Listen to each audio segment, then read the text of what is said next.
Olá, meus queridos amigos do Florida Connections Entrevista.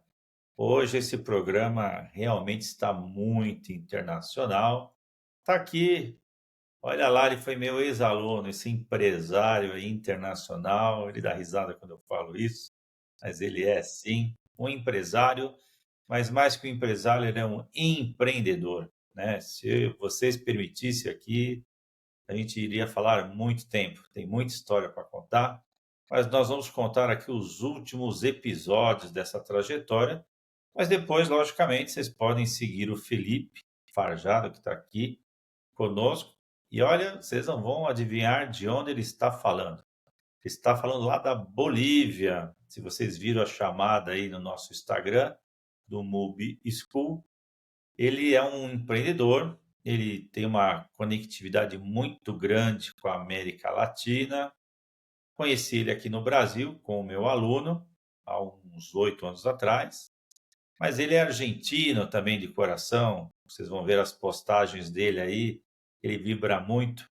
Até esqueci, depois ele vai falar o time dele lá, mas quando é com a seleção, esse homem literalmente fica louco, né? Ele adora futebol, conhece tudo. Então tá aí, Felipe Farjado, direto de La Paz, da altitude aí de 3.000 e tantos metros. Ele tá um pouco gripado, tá? Então não é por causa da altitude, não, é que ele tá um pouquinho gripado. Então de vez em quando, de repente, a gente vai dar uma pausa aqui para ele dar uma respirada. Então, como dizia aqueles entrevistadores antigos, quem é Felipe Farjado? Nossa, parece aquele programa do Jaburama. Bom, eh, eu diria que eu seria uma pessoa um criativo, né. Eu gosto de criar coisas. Amo criar coisas. Bom, se querem eu faço uma Eu vou bio? pegar o fio da meada, né? Começa o Felipe É, Farjado do Brasil que eu conheci. bom, vamos lá. Quando eu sou, na verdade, um menino do interior, nasci em Presidente Prudente, São Paulo, aquariano, em 1997, 28 anos. E São Paulo sempre foi uma cidade que me cativou muito, muito, e tecnologia também. Antes de estudar na FIAP, já ia de viagem para conhecer escritórios, conhecer escritório do Google, do Airbnb, tudo. Aí que eu decidi fazer gestão de TI na FIAP, a qual eu tive um grande prazer de ter como professor o Crivellaro, e foi a época mais explosiva em criatividade, em tudo, porque estava em contato com hackerspaces, com o mundo universitário, com um professor brilhante como o Crivellaro, e aí a gente fez uma grande amizade, porque nessa época, quando ninguém ainda cripto era uma coisa tímida, muita gente achava que era coisa de louco, mas eu já estava atenando o mercado cripto e comecei a trazer um pouco das criptomoedas, desse mundo, para o meu universo, para a universidade, né? E aí, com o Crivellaro, tive muita oportunidade de trocar ideias. Trocamos muitas ideias e muitas conversas sobre cripto. E foi uma coisa muito linda essa conexão.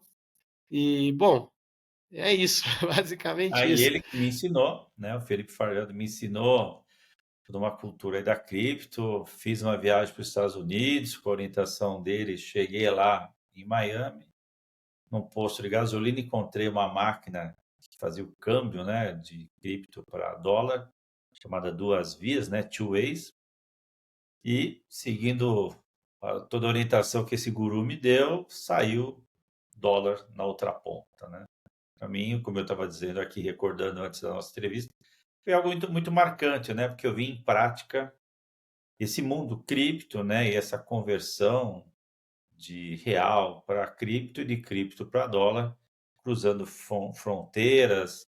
E aí também tive lá a oportunidade de conhecer pessoas que moravam perto daquele posto de gasolina que se utilizavam dessa cultura cripto e daquela máquina específica como um agente de investimento. Então, eles compravam cripto, no caso Bitcoin, na baixa, vendiam na alta, ganhavam, né? Tinham esse ganho e com isso eles diziam, né? A gente se entendeu lá no inglês possível, Eles ajudavam a pagar uma conta de luz, fazer uma compra no mês, alimentação, com a cultura cripto, né. Então aquilo eu achei algo, não eram pessoas nerds, não eram os hackers, eram pessoas simples, pessoas comuns que, mas que de algum jeito alguém explicou para eles e eles sabiam se relacionar com aquela máquina. Então foi uma experiência muito grande, que depois já estive mais de uma vez nos Estados Unidos e até depois nem fui repetir essa experiência, mas ficou muito marcante há 8 anos atrás. Aí o Felipe, né, deu. Eu até vou pedir para ele contar um pouquinho do pai dele, né? Acho que estava aqui falando, o pai dele já é falecido, né, aqui em memória, mas esse DNA da criatividade, conta aqui para o pessoal o que é que seu pai ajudou o Brasil. Bom, meu pai foi pioneiro na TV por assinatura no país. Ele fundou a primeira TV por cabo do país em Presidente Prudente junto a um padre. História bem engraçada, bem interessante. Ele veio no Brasil agora eu não lembro de cabeça, mas anos São muitos anos, 70, longo tempo anos 70, atrás, há muito tempo atrás. tempo atrás. Veio ao Brasil, na época ele era, acho que também tem isso um pouco genético, né? Ele era meio metido em política, então teve a ditadura na Argentina, ele se exiliou no Brasil, mas foi viver em Ilhabela. Em Ilhabela, ele vendia chaveiro na praia, essas coisas, né? E ele comprou uma câmera. E ele começou a tirar fotos. Ele criou o primeiro banco de imagens do Brasil também. Um dos primeiros, na verdade, não sei se é o primeiro ou um dos primeiros. Não tenho essa informação para confirmar agora. Mas ele fez um primeiro banco de imagens com as fotografias que ele tirava com essa câmera. E ele vendia para a editora Abril e para a Manchete na época. E aí que ele teve contato com o audiovisual, né? E com toda essa história da editora Abril, ele foi fotógrafo de várias revistas famosas, inclusive de várias, todas da Abril, basicamente. E ele foi para.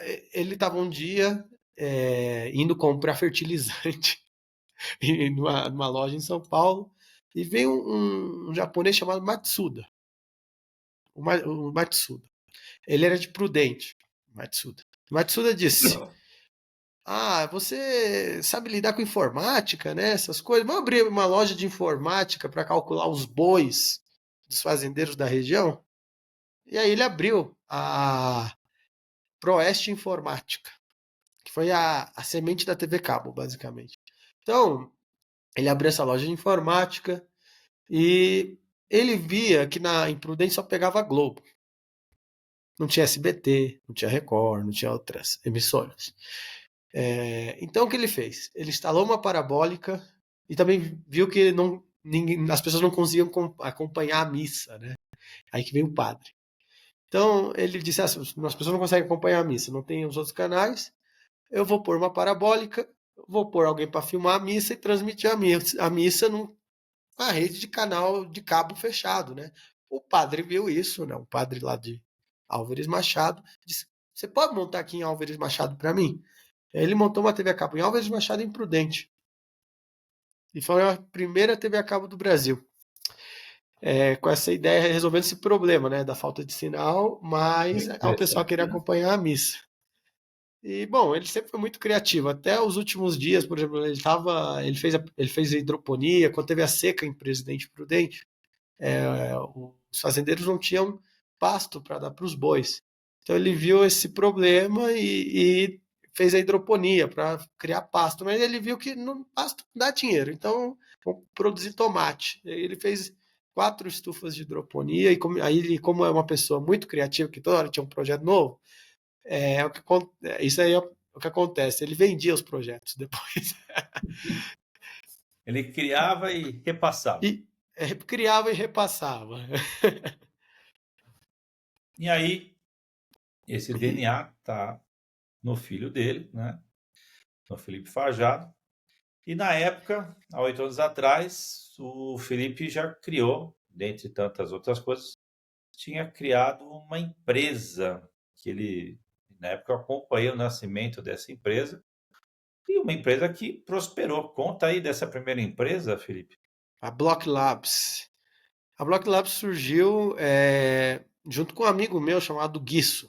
Ele, ele tinha muito essa cabeça de hacker, tal, ele que me colocou no mundo das criptos. Uma vez picado no mundo das criptos, não sai nunca mais, é uma loucura.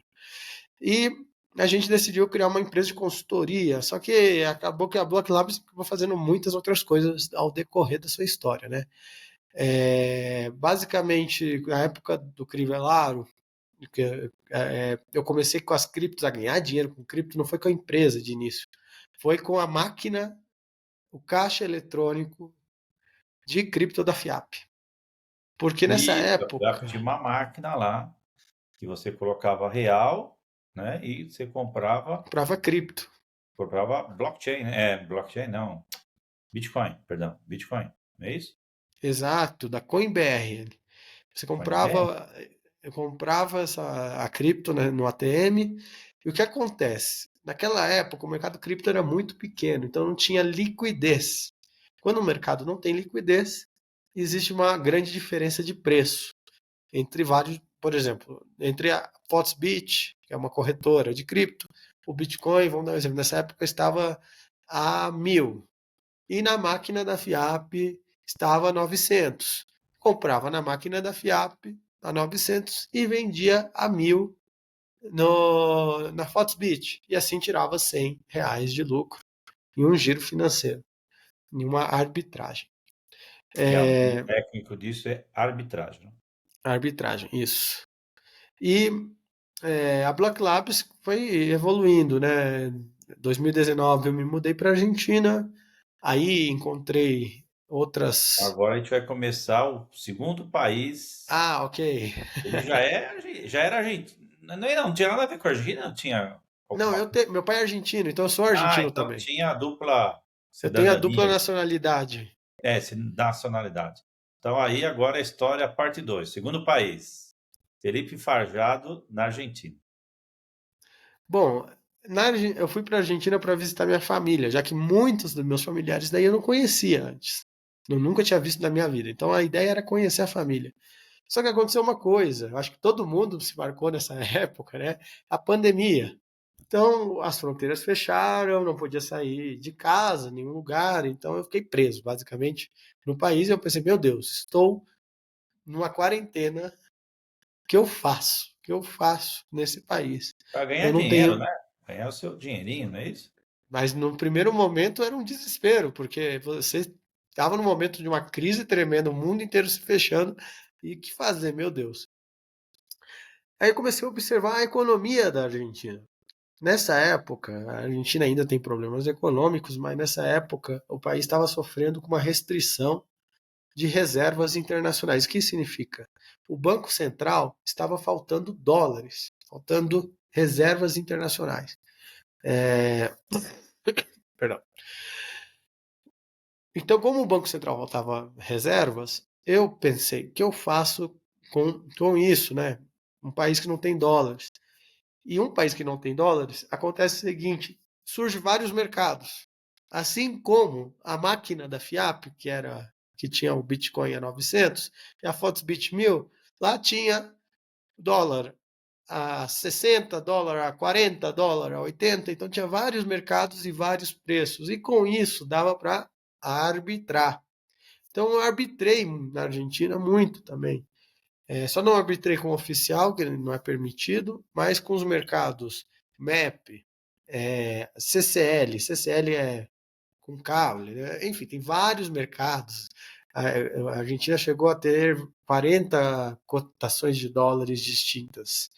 Então, com esses mercados eu comecei a operar arbitragem, mas também outras oportunidades, como o custo de mão de obra mais barato, por conta da questão cambiária, que quando você tem vários mercados, você pode simplesmente vender, por exemplo, você exporta serviço ao Brasil. Você vai lá e vende no mercado mais alto, você consegue baratear todos os custos relacionados. Freelancer, por exemplo, da área de informática, Freelancer, documento. programador, é, designer. Então, eu comecei a fazer outsourcing de mão de obra também, porque o custo da mão de obra na Argentina era mais barato, por conta da questão cambiária.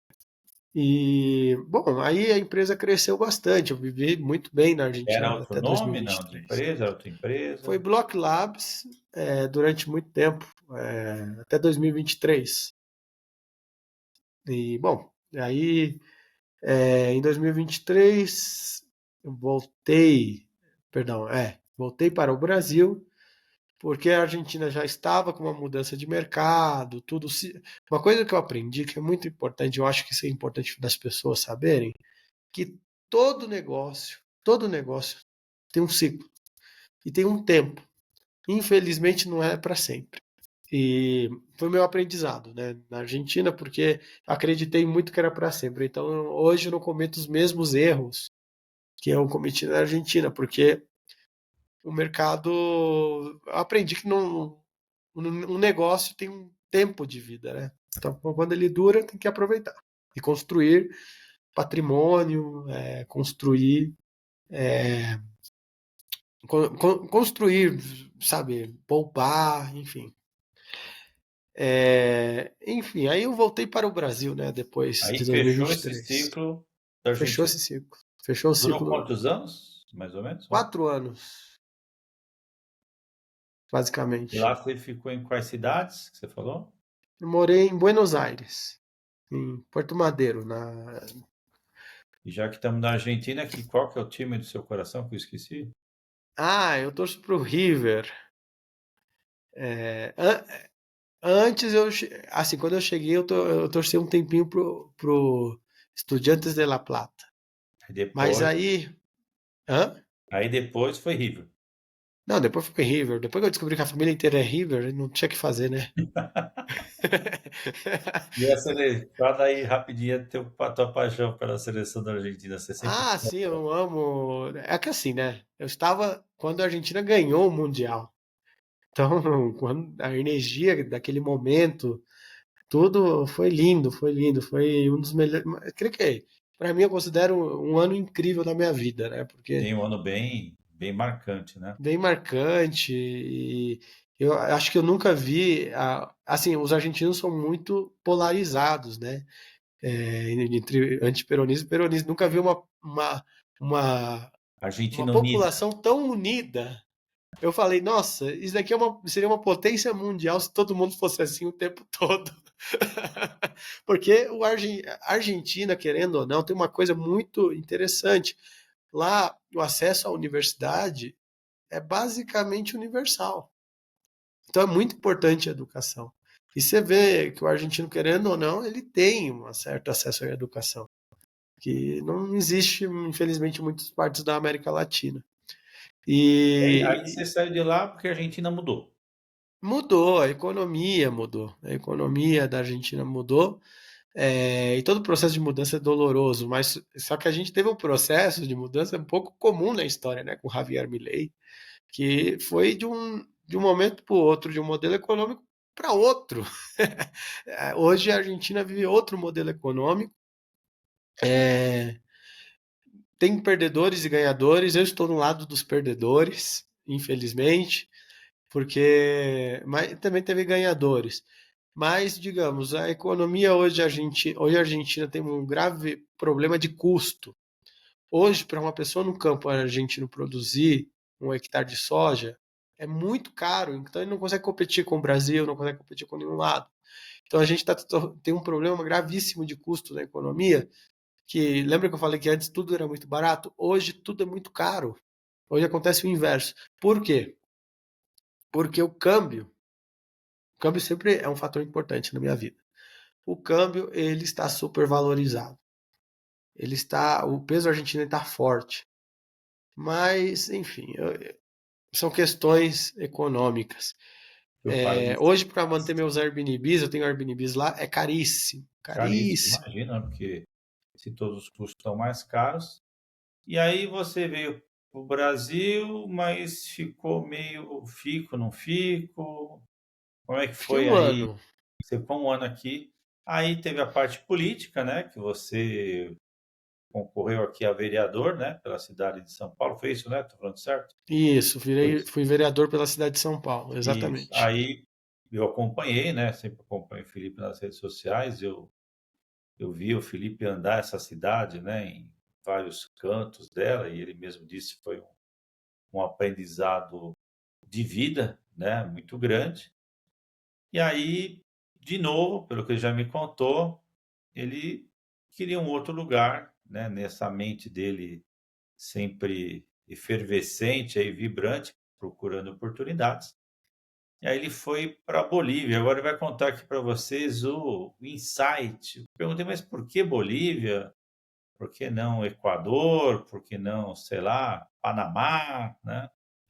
Por que Bolívia? Conta aí como é que deu esse insight aí, do Bom, nada, né? estava em campanha política junto com o meu assessor Benício. Ele, inclusive, vai vir me visitar esse mês que vem. É, ele me disse assim, Felipe, não, eu estava com uma menina boliviana, né, que estava saindo, e ele estava conversando com ela e tal, e a menina falou que uma refeição custava R$ 5. Aí eu falei, como R$ 5? Tão barato. Aí eu perguntei, quanto que é isso em dólar? Não, mas qual dólar? Aí abri meu olho, falei, ué, como assim qual dólar? Ah, ela tem dois tipos de dólares, tem o dólar oficial e o dólar informal. Falei, epa, é uma Argentina? É uma Argentina? Tem vários É a tipos de câmbio? Argentina do passado. A atual Bolívia é a Argentina que existiu no passado próximo. Recente, Exatamente. né? Recente. Então, eu comecei a investigar e eu olhei que a Bolívia tinha uma restrição de reservas internacionais por conta do problema petrolífero que está sofrendo o país, infelizmente, que o país ele não investiu em novos postos de gás e a Argentina exportava, não, a Argentina não, a Bolívia exportava muito gás ao Brasil. E esses dólares que entravam é o que fazia a balança comercial e tudo funcionar direitinho. E aqui existe o câmbio fixo, que é determinado pelo governo, que é 6,96 bolivianos, que é a moeda daqui. E qual o problema quando você tem um câmbio fixo definido pelo governo e você não tem dólares para sustentar esse câmbio? Você acaba criando outros mercados de cambiários. Então a gente tem o mercado informal, tem o mercado de leilões de dólares, de divisas estrangeiras, e aí eu vi a oportunidade de também fazer a famosa arbitragem e poder aproveitar os custos mais baixos que esse país oferece para poder também exportar serviços, né? Que a gente, turismo, enfim, eu estou trabalhando, implementando. Estou somente 4 meses, 5 meses na Bolívia, eu acho, que não chega a isso. Faz pouco tempo, mas já estou muito bem estabelecido e feliz. Que deu muito certo, já vi que vai dar, já deu certo, né? Então, É é, interessante, né? Porque você tem experiência Brasil, tem experiência Argentina, né? Cada um numa linha do tempo, como também você estava me dizendo antes. A Bolívia também teve uma fase aí recente, uma economia, né, forte por causa da questão dos gás, né, da exportação de gás. E você estava me contando um pouco dessa cultura da Bolívia, né? Você que chegou agora há pouco. A gente que mora aqui no Brasil, né? Vou dizer por minha parte, eu já até comentei com ele que a gente tem visto muita venda, né, de pacotes turísticos. Opa, só uma ligação. E tranquilo. voltou. Entrou uma ligação. Então aí a gente tem visto muitos pacotes, né, turísticos, muita venda de venha visitar a Bolívia e tal, e alguns influencers, né, fortes nessa área, indo lá, né, mostrando para o brasileiro que o turismo está barato e tem muitas coisas interessantes para conhecer. E eu até, né, tô tentado aí até visitar o Felipe lá, né, ele está dizendo que ele está em La Paz, e sei lá, eu estive já no Panamá, o que que eu conheço aqui de América do Sul, né? Conheço o Uruguai, já visitei a Argentina algumas vezes, Uhum. e lá na América Central, Panamá, né? Não estive na Colômbia, não estive no Peru, não estive. Ah, estive no Chile já 2 vezes, também gostei bastante do Chile. Assim, eu gosto, né, de como turista, uma coisa, o Felipe agora está morando lá, né? Mas como turista me agrada bastante. E como turista ou como morador, você tem a preocupação de segurança pública, questão do dinheiro, né? Você, que tipo de meio financeiro que você vai utilizar no país. E ele está me contando aqui da segurança pública, o ir e vir, né, em La Paz, e ele está explicando o porquê, né, que a La Paz é assim. Então conta aí, Felipe, como é que é La Paz? Por Bom, que que La me Paz é assim surpreendeu nessa questão da segurança? me surpreendeu muito. Eu pensava que era mais inseguro antes de vir morar para cá. Até porque a gente tem uma imagem da Bolívia, muitas vezes por conta da televisão, das notícias, que é um país dominado pelo narcotráfico, né? E na realidade, o que acontece?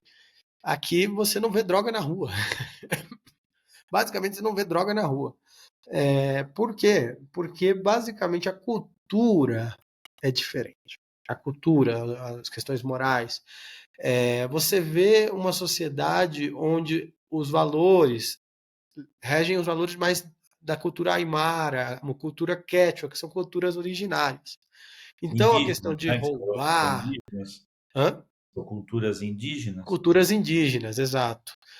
Então, a questão de roubar é muito. Roubar ou assassinar alguém é muito mal visto pela cultura coletiva, né? Então, é mal visto em qualquer lado, mas digamos, existe uma penalização coletiva muito maior. Então, a violência é muito mais baixa.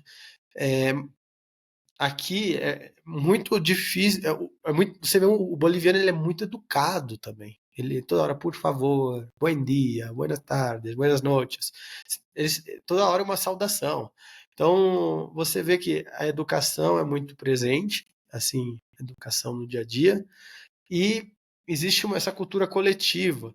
Nos bairros mais marginalizados, normalmente a justiça é feita com as próprias mãos. A própria comunidade penaliza os os quem faz infração. Então isso me surpreendeu muito, porque é o seguinte, eu ando com meu celular de madrugada aqui, tranquilo, não me acontece nada. É, Obviamente, uma coisa que é mais comum aqui normalmente é quando a pessoa está bêbada de madrugada num bairro mais afastado. Aí normalmente pode acontecer algo, um roubo, mas muito mais difícil. Incluso Bolívia, nos dados, é um dos países mais seguros da América do Sul, por incrível Olha que que pareça. interessante. É só quem está vivendo aí, né, que a gente pode no máximo ter a questão do turista, né, quando a gente vai viajar. E a questão do dinheiro aí, você estava falando aí de vários câmbios, cripto, tanto aí dá uma dica para quem é turista que vai aí, o que que deve levar e quem mora aí, como é que lida com essa questão. A questão tem bancos aí seguros, o pessoal tem uma grande adesão ao sistema bancário. O que que você já percebeu aí nesse ambiente do mundo financeiro? Uma coisa interessante, a bancarização aqui na Bolívia, pelo que eu notei, é maior que na Argentina. Muitos lugares na Argentina não aceitam, por exemplo, cartão de crédito e QR Code, o que for. Aqui, todo lugar aceita QR Code. Todo mundo tem uma continha bancária no banco. Isso me chamou muita atenção, então é muito bancarizado. Para o turista, não vale a pena você usar cartão de crédito. Não vale. Por quê? Porque vai utilizar o dólar oficial, que é 6,96 bolivianos. Para quem vem para cá, traga em dinheiro físico o seu dinheiro e troque em casas de câmbio. Ou também pode me chamar que eu também realizo o trabalho de câmbio.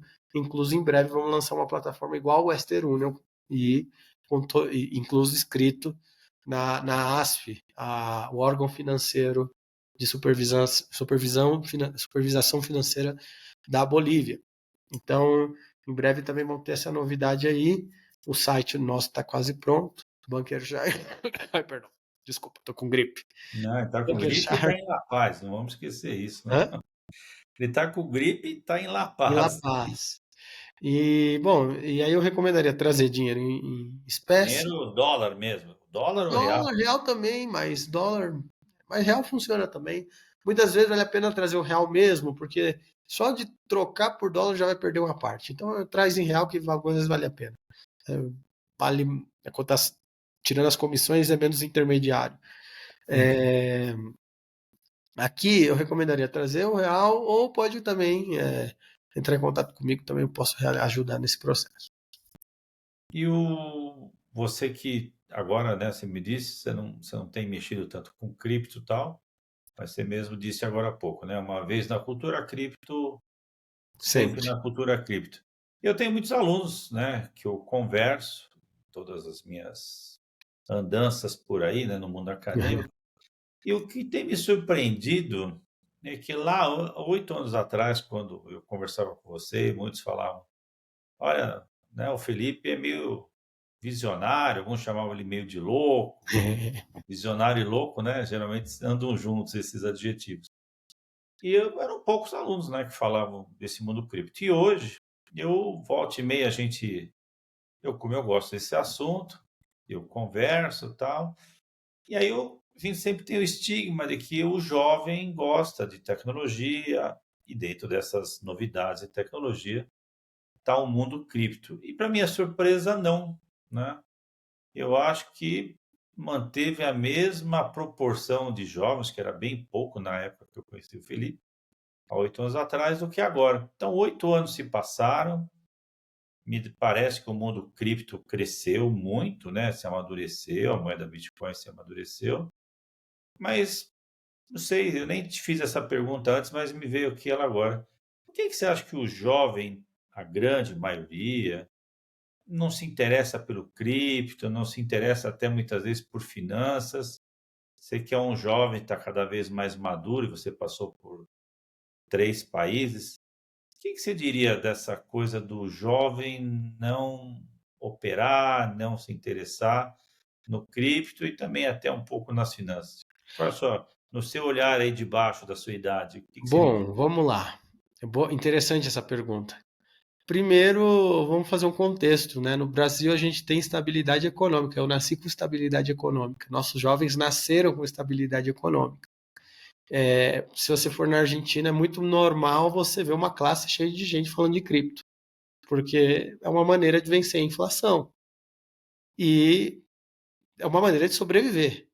Então, uma visão de quem já viveu num país com estabilidade econômica e num país com instabilidade, no caso do Brasil, a gente não tem tanto essa preocupação. Então, o jovem ele pode ter mais tempo para se dedicar a outros temas da moda que está hoje na tecnologia, como a inteligência artificial. Eu acredito que os alunos falem mais de inteligência artificial do que de Sim, muito cripto, né? mais, muito mais. Então, acredito que seja esse fator também. No Brasil, a gente tem estabilidade. E isso, os mercados que mais crescem em cripto são os mercados que têm mais estabilidade financeira. A Bolívia, o mercado de cripto está explodindo. Por quê? Porque tem uma instabilidade financeira imensa por falta de reservas internacionais. Vou te dar um exemplo. Tem uma comerciante que ela pediu para mim ensinar cripto para ela, uma senhora de 62 anos de idade. Ela pediu para ensinar cripto para ela, porque a filha dela estuda na Argentina enfermaria. E ela antes enviava dinheiro para a filha e hoje não tem como enviar dinheiro para a filha, porque o país não tem dólares. Então a maneira que ela encontrou para enviar dinheiro para a filha era comprando cripto e enviando cripto para a filha e a filha vendendo lá na Argentina. E hoje os bancos na Argentina já estão mais familiarizados com cripto. Então eu tive que ensinar ela. Você vê que a necessidade de aprender cripto, de aprender sobre criptomoeda, o contexto força às vezes a pessoa a se interessar sobre esse assunto. A Argentina é um país que muita gente sabe cripto. Muita gente. Você pode perguntar para vários jovens na rua e sabem, conhecem, tem conta, tem carteira, tem corretora, por conta Interessante, hein? E se a gente fosse aqui mesmo não tendo uma crise, para a gente meio que finalizando, o que que você diria para esse jovem aqui do Brasil sobre o mercado cripto? Ele deveria fazer uma poupança em cripto, entender esse mercado por quê? Para a gente fazer esse fechamento aqui desse nosso esquenta, que vai ter a live ainda depois na sequência. O que que você, mensagem de um jovem como você ainda Uhum. para outros jovens mais jovens? Bom, eu recomendaria, primeiro, estudar tecnologia. Porque a tecnologia por trás da cripto, a blockchain, é algo muito interessante e que eu acredito que ainda tem muito futuro. Muito futuro no sentido que de novos sistemas financeiros que vão surgir ainda que a gente não sabe. Então vai ser a base desses novos sistemas. É, eu recomendaria muito o estudo de blockchain E também a questão sempre é bom ter um pouquinho de cripto aí guardado, né? Uma poupancinha pequena, pelo menos uns 10% do seu patrimônio em cripto. É a minha recomendação para os jovens. Mas o importante também é pensar modelos de negócios que eu poderia fazer com cripto. Que problema eu posso resolver com, com o SDT, por exemplo? Pensar em resolver problemas. Aí pode surgir bons negócios, né? Imagino que a maioria dos jovens que estão nos assistindo são bem empreendedores, são pessoas antenadas ao mundo da tecnologia e, bom, eu acredito que aí pode surgir novas oportunidades, novos negócios aí com esses Muito bem, questionamentos. aí eu vou agora pedir iniciamento para quem agora quiser ser um fã, um cliente do Felipe, onde que a gente te encontra na rede, Felipe? Como é que esses jovens ou empreendedores ou ricos te acham aí para fazer business com você? Onde você está nas redes sociais? LinkedIn? Cadê você? Onde você está, Felipe? Bom, LinkedIn Felipe Fajardo e no Instagram, assim, meu Instagram é pessoal, mas não é um perfil profissional. Mas pode me chamar lá, eu sou bem informal. Fajardo OK. Então, FAJARDOOK. Me busca e vai ser um prazer. Qualquer dúvida que tenha, eu estou aí para colaborar e também escutar, aprender também. Muito obrigado. Vamos De encerrar nada. aqui. Não perca a nossa live aí. Esse vídeo você vai ver depois da live, porque nós vamos depois colocar para não fazer aí um spoiler. Mas os dois materiais, né? Lá também na live a gente vai explorar alguns desses aspectos, mas logicamente, quanto mais a gente conversa aqui, mais assunto diferente sai. Então assista as duas. A live, que vai estar lá guardado no mube.school, lá da Must University, onde está o Florida Connections, e aqui também no Florida Connections, gravado, a gente vai subir em dois portais de YouTube, né? No meu Marcos Crivellaro e também no MubeCast. Então vai ter Felipe aí em vários lugares para você ver, rever e de repente pensar aí algum negócio que você pode fazer com ele. Então, até mais, Felipe. Até já Um já, hein? prazer, Crivellaro. Obrigado. Tamo junto. Tamo junto.